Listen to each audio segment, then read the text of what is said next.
Hello, this is Jose Luis here at Parametric Camp, and welcome to another video in this mini series, how to use the Dall-E API to generate images from text. In this video, in the previous videos in this series, I have shown you how to do this with the terminal. I have shown you how to write Python code that pings the API, and in this video, I would like to show you how to use JavaScript and Node.js to work with the Dall-E API and request images. So what I'm going to show you is how to generate, looking at the documentation, how to generate an example that fully takes a set of parameters like an isometric view of a miniature city and the size and how many images do I want. And then I'm going to be able to open a terminal and type node Dall-E generate, and then I'm going to make a request. I'm talking to the Dall-E API now. The Dall-E API is responding, and it just saved in my system these two new images of a miniature city with bokeh, tilt shift, etc., etc. But I will also show you examples of, instead of having it hard-coded in your code, you will be able to say, well, Dall-E generate with arguments and say, the prompt is going to be a car flying through space in a ballerina dress, for example.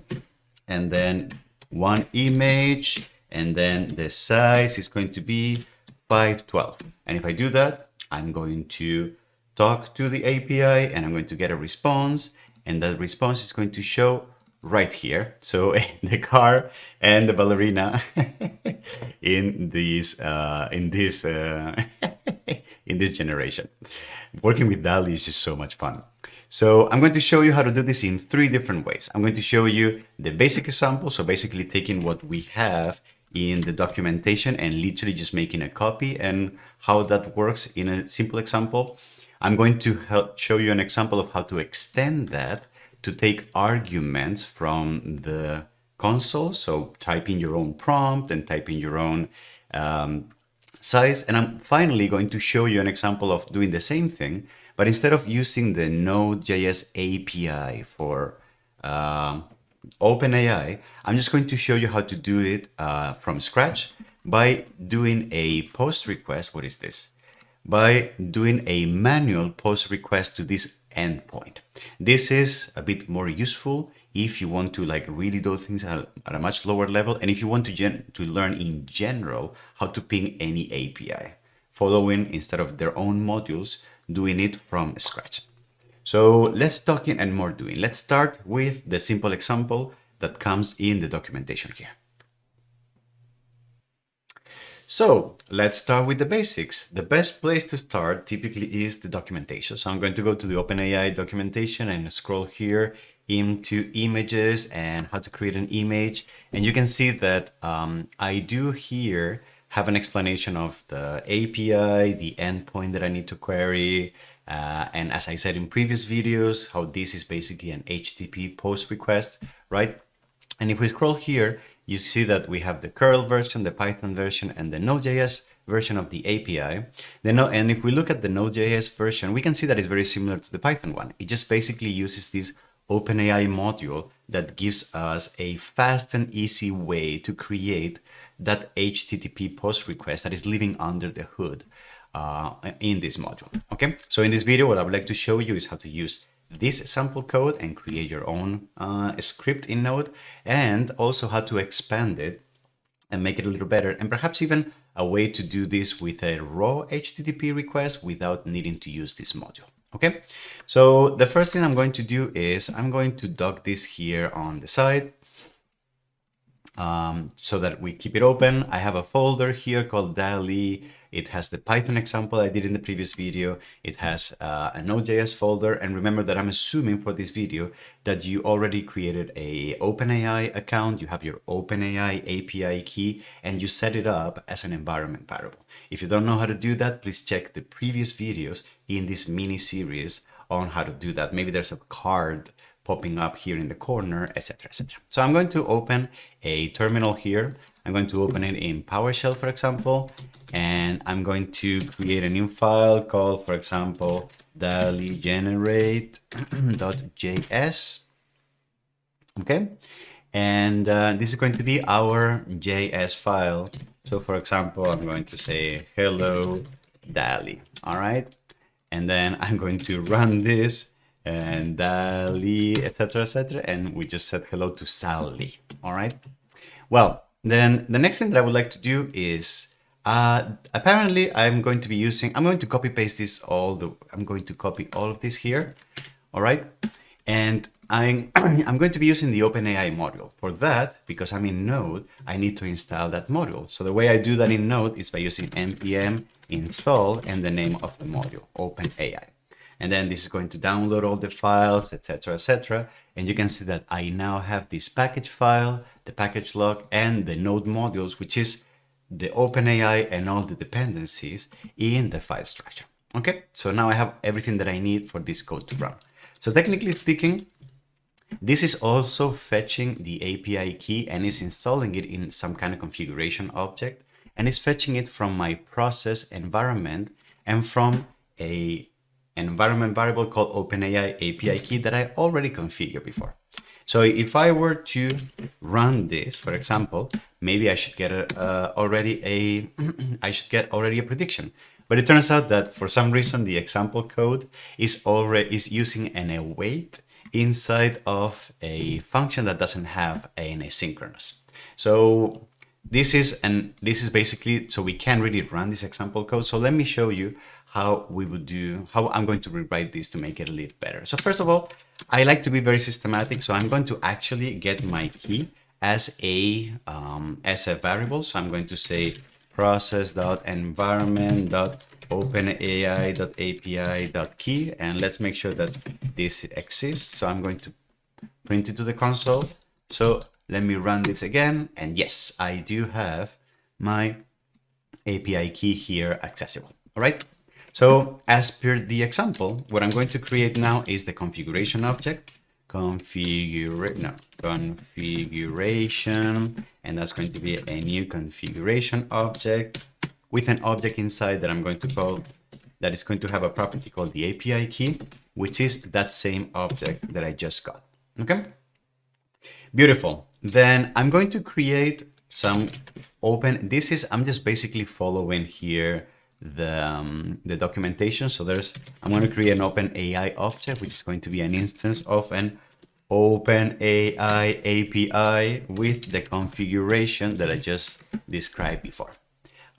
This is basically the OpenAI way of doing this. It's the way they design the API. But now what we have to rework is this, because await is basically a keyword in JavaScript that what it does is it waits for the execution of an asynchronous function, of an asynchronous call. So because this is underlying an HTTP post request, those requests are typically asynchronous, which means that when the computer executes them, it launches that request on a thread, but the computer keeps going. So forcing await means that you actually want the request to execute before you start going anywhere else. But in JavaScript, await can only exist inside of asynchronous functions. So what we need to do is we actually need to wrap this inside of an asynchronous function. The way that's going to look like is that I'm going to create, for example, a function, a variable called predict, and I'm going to call this predict base64 so that I get the base64 dump here. Oh, I'm just going to call it predict. Forget about it. It's predict. Okay. And then this is going to be an asynchronous function that is going to have this body. The body is going to be all this stuff here. So it's going to be, I'm going to create a response, and this is going to be, you know what? I'm actually going to copy paste some example that I have here, an isometric view of the city, blah, blah, blah, to just be consistent with the examples that I did before. And for the time being, we're going to get the response as an URL, just to see if it works, okay?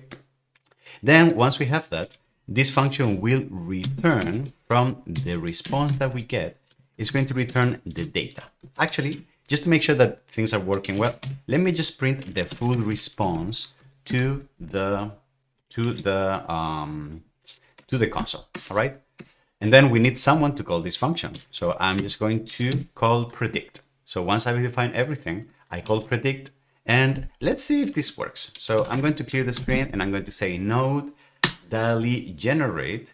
It looks like the prediction is happening. I'm requesting 2 images and you can see that I get a dump with all the information for the request. Blah, blah, blah, the codes, etc., the methods that I'm using. You see I got a post request, status 200. So it looks like things went well. The data was this, what I submitted. The URL was this, so everything is looking well, but what is the response? It turns out that the response is somewhere hidden in under data. Where is data? I can't find it right now, but there's a property called, there's a property called data that is the result of this. So let's actually just print the data part of the response, and I'm going to get only one image so that I'm not burning all my free credits. So I'm going to generate this, and you can see that I now have a JSON object with the URL of the response. And if I click on this, you can see that boom, I get my miniature city. That the structure of that response matches the structure that I'm getting from the documentation of the API. Okay, and if I wanted more than one image, then I would get an array of all these URLs, etc., etc. All right, so beautiful. So this is great. I can get now the responses from the model with URLs for those images. But as I did in the previous examples in this series, getting the URL is okay. But for the most part, very often what we want is the actual image as a file somewhere in our system, right? So what I would like to do is I would like to expand this exercise to be able to take the response and then on that response save the images on somewhere locally on my system. The way I'm going to do that is by using what's called the Promises API. So JavaScript, and in particular Node.js, actually, I think it's a JavaScript thing. So promises are a JavaScript thing, if I'm correct. But anyway, the idea is that when we work with asynchronous code, very often what we get in return is this thing called a promise. And a promise is basically an object that represents this idea of an operation that has started and that will eventually give you something, but it hasn't given it to you yet. And in JavaScript world, and this is the way to handle asynchronous programs in JavaScript. Is a very common one. And the API that we typically use for this is what's called the if-then. Or the idea is that when we get a promise, what I can do is I can attach some behavior to the promise that I get in response to this. So here I'm getting a promise. What I can do is from the prediction, what I can say is once the promise resolves, so once the data is back on my and I got it and everything is fulfilled, then what I want to do is I want to do something. And the way to describe that something is by writing a function. The function can look something like this. For example, I'm going to define a variable called response, and the response is whatever I get back from the promise, in this case, the data, right? And what I want to do is I'm going to define an anonymous function here that is going to take that response and it's going to do something with that response. All right. What is it going to do? Well, first of all, I'm going to take the v64 blob. So I'm going to turn this on to make sure that the response is v64. Why is that? I explained that in previous videos, but once in the request body, when you ask for a prediction, you can specify that the response format is either going to be URL, so what we had before, or v64 JSON. v64 JSON is basically a way of encoding images in a string of characters and numbers, and it's a very common way of exchanging image information in the world of the web. Okay? Because it makes it much easier than just sharing buffers or zeros and ones. Anything that you encode in a string is very easy to exchange between network communication protocols. So I explained this a little bit more on my previous video when we did the Python example. So you're welcome to go and check that video if you want to learn more about that. So what I'm going to do is I'm going to take the v64 blob and I'm going to turn it into I'm going to just read it. So I'm going to take from the response. What I want to get is the data part again. So I want to take the data part, and from that data part, I actually need to do a for loop here. So let me say for let I equals 0, I is less than the amount of elements in data. So in the response.data.length, right? And I plus plus. And then here, for each one of these elements, I'm going to fetch the B64 blob. So I want to take whatever is in data, but I also need to take, it's going to be under the B64 JSON property. All right. So that's going to be B64, the blob. And then what I want to do is I want to save this as an image. The way to do that in Node.js is by taking what I just got here, which is a string. It's just a string of characters and numbers, turning that into a buffer, or in other words, in a bunch of zeros and ones. So the way to do that is I'm going to define a variable called buffer, and I'm going to use the buffer API in Node.js, and then I'm going to use from B64, which is a string, and the encoding that I'm going to use to turn that string into zeros and ones is going to be the encoding of base 64. All right. So this is now a variable that contains a bunch of bytes, a bunch of zeros and ones, and then the only thing that I need to do is I need to save that to a file. For that, I'm going to import the fs module. So I'm going to require the file system module in Node.js. And then I'm going to use here, I'm going to use fs dot, I'm going to write synchronously, just because, I don't know, I could write it non-synchronously, a image. And then, for example, I'm going to use string literals. I'm going to say image underscore and the value of I. Sorry, and I need a dollar symbol here, dot png. And then I'm going to write the buffer. Beautiful. Can we try this?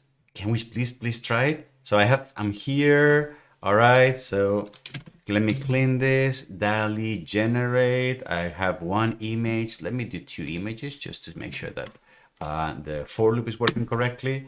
And then, is this working? Is this working? I should probably write some console log stuff. Okay, so I printed something to the console. That looks good. And 2 images showed up here. A tiny city and a tiny city. Yoo-hoo! All right, so this is looking great. But as I did in my previous video, if I were to now run this again, these 2 images will be overwritten. So I'm just going to make sure that I create here a file name that somehow has a timestamp so that I don't constantly overwrite images. So let me define first a variable called now, which is going to be the timestamp of like exactly right now. All right. And then here I'm going to say the file name is going to be something that is going, excuse me. I'm going to use I'm going to use string literals underscore, and then here I'm going to write now, and then another underscore, and here I'm going to put the number of the image, and then PNG. All right. And then here I'm just going to substitute this with file name. And maybe here I want to dump something, for example, writing image, and then here file name. And I'm going to stop this so that we don't get this massive dump. All right. How is this looking so far? I think it's looking good. So let me remove this, and then I'm just going to get another prediction. Come on, come on, come on. And then let me look here if the images show up. There's 2 images showed up. And I got a couple. Oh, this one is nice. Look at this one. So nice. And this one is also pretty nice too. Beautiful. All right. So we have the basics of how to request images in OpenAI using the Node.js API and how to save them to the file system. So as you can imagine, what we just did is great. But since the parameters of the request were hard-coded inside of the code, it's not very nice because like the only thing we have here is to say no, Dall-E, and we're always going to be getting the same request Otherwise, we have to actually go into the code, etc., etc. So it would be a little nicer if we could add arguments to the request here to actually write the prompt, write how many images we want, the size, etc., etc. So that is actually quite easy to do. So what I did was a little bit offline. What I did was I generated a very similar example to what we have here. The only thing that I did was that I added this module for parsing command line arguments. I added a bunch of default options. So the prompt, the number, the size with default values, an isometric view of blah, blah, blah, the city. I parse those definitions, and then I use from those options, I use that to send those to the request. So it's actually quite straightforward, but everything else is the exact same code. And if I do that, now I have the option to say, for example, can I generate with arguments a tire professor typing code on the screen at 512 pixels and 2 variations of that. So, and if I do that, you can see that I now just generated this tire professor and this tire professor writing code in it, whatever this is, you know. so yeah, and beautiful. So it's very easy to add default values and to add this kind of parameters to command line parameters.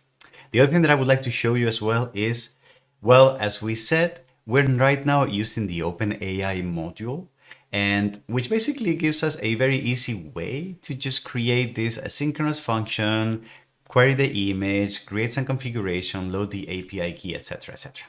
But as I said before, just out of curiosity, if you want to know how to do this low level, because this is an HTTP post request, it's actually very easy to write something that doesn't depend on the OpenAI module and just using a regular HTTP post request, which is very good practice if you want to write similar things in environments where you don't have a module that you can use. In this case, we have Node and Python, but what if I wanted to do C# or C++ or C or some other language? How would I do that? Well, let me show you an example of how that looks like in Node.js.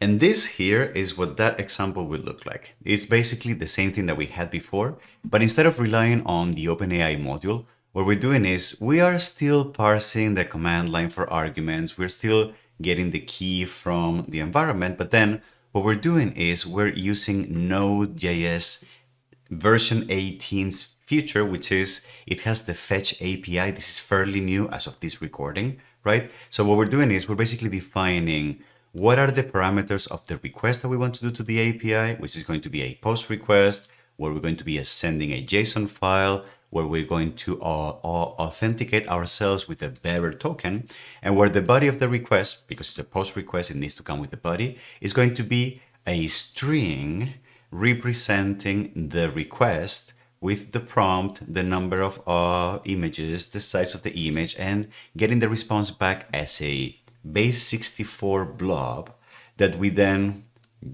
sparse and that we then save as a JSON, that we just save as images. So what I can do here now is I can say, well, can I generate, for example, a space car driving through a magic storm? And then let me do, for example, V-Ray, magic art, hyper realistic 8K, for example.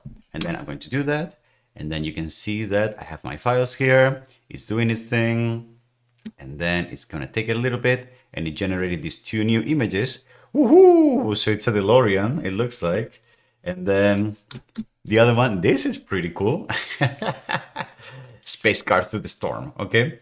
I'm not going to break down how this is done, but you can find this example in the GitHub repo with the examples of this video that is in the description. And then you're welcome to learn on your own, or just Google how this was done.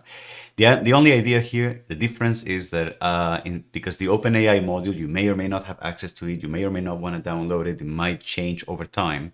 Using a post request is a bit more of a lower level way of accessing the API.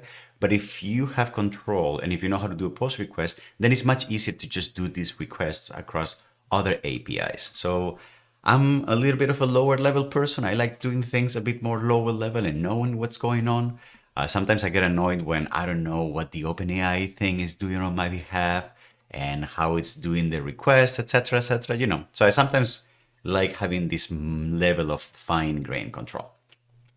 Beautiful. And I think with this is what I wanted to cover for a Node.js example.